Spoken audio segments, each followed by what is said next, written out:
Армысыздар, құрметті қазылар алқасы. Мен Бейнеу лицейінің оқушысы Ғылман Нұрай. Біздің мектепте 2024 жылдан бастап экологиялық мәдениеттің жаңа кезең қалыптасты. Бұл жасыл клуб ұйымының құрылуы.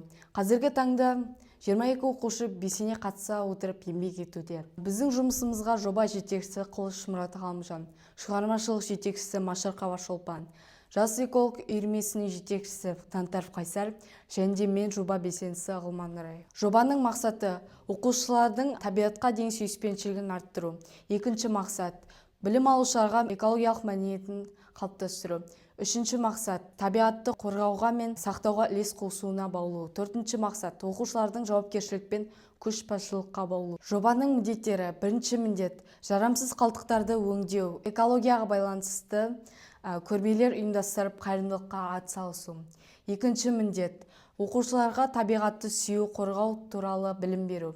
Үшінші міндет экологияға байланысты іс-шаралар ұйымдастыру, ағаш отырғызу, сенбілік, қоқыстарды сұрыптау, эко-акция ұйымдастыру. Төртінші міндет қазіргі таңда қоршаған ортада болып жатқан мәселелерді таныстыру. Бесінші міндет қоршаған ортада белсенділік танытатын оқушыларды қалыптастыру. Жергілікті экологиялық мәселелерді анықтап шешу жолдарын ұсыну. Осы QR-ларды сканерлей отырып жобаның маңызды құжаттарын көре аласыздар. Енді ұйымның негізгі 6 бағыты бойынша атқарылып жатқан жұмыстарына тоқталып өтейін. Бірінші бағыт үнемді тұтыну мәдениеті. Біз үшін экология үнемшілдіктен басталады. Ұйым мүшелері мектепте үнемді тұтыну айдарын тыңғылықты жүргіземіз. Біз оқушыларға су мен қағазды үнемдеп қоймай, жарықты өшіру, тағамдарды ысырап етпеу сияқты пайдалы әрекеттерді қалыптастырып жатырмыз. Бұл келешек ортаға керектігін және де ресурстардың шектеулі екенін үйретеді. Екінші бағыт жылыжай, мектеп ауласын көгалдандыру.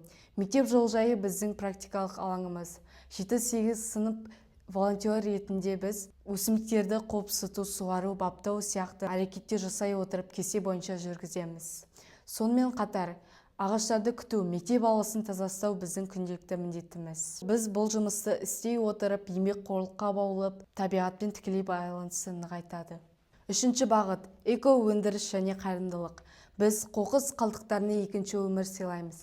Пластик, мақта, қағаз сияқты қалдықтардан біз тұрмысқа қажетті бұйымдар дайындаймыз. Күзгі жәрмеңкеде, эко-көрмелерде біз жасаған бұйымдар сатылымға шығады. Сүйікті ұстазыма сыйлық акция аясында оқушылар өздерінің сүйікті ұстаздарына сыйлық тарту етіп, мектепте ерекше жылулық орнатты. Нәтижесінде біз оқу жылы басында 30 000 теңге қаражат таптық. Бұл қаражатты қайырымдылық акциясына салып, көмекке мұқтаж балаларға көмектестік. Енді бұл биылғы жыл осы көрсеткішті еселеп, қайырымдылықты үлесін қосуға көздеп отырмыз. Төртінші бағыт экологиялық танымдық сым-сағаттар.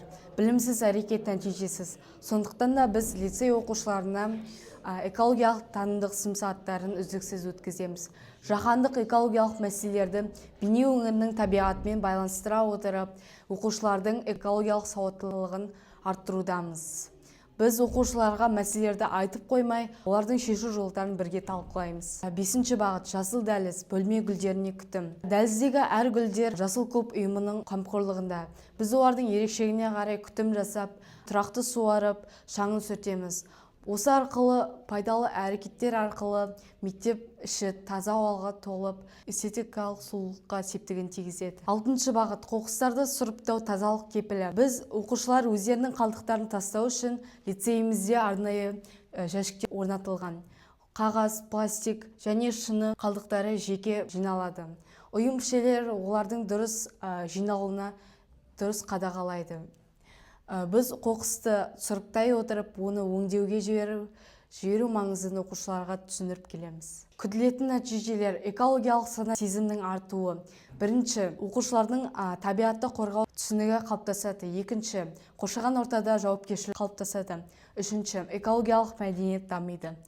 Екінші, практикалық нәтиженің біріншісі қоқыстар сұрыптау. Екінші, қайта өңдеу жолдарын меңгеру. Үшінші, көгалдандыру, ағаш отырғызу.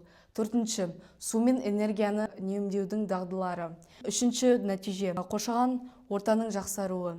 Бірінші, мектеп ауласының тазалығы артады. Екінші, қоқыс саны азаяды. Үшінші, жасыл желек саны көбейеді. Қорытындыға келетін болсам, жасыл клуб бұл мектеп үйірмесі ғана емес, жасыл клуб үлкен жүректі еріктілердің ортасы. Біз ұстаздардың қолдауымен жұмыс жасай отырып қоғамға пайдамызды тигіздік. Біздің атқарған жұмысымыз таза болашаққа бағытталған нық қадам. Назарларыңызға рахмет.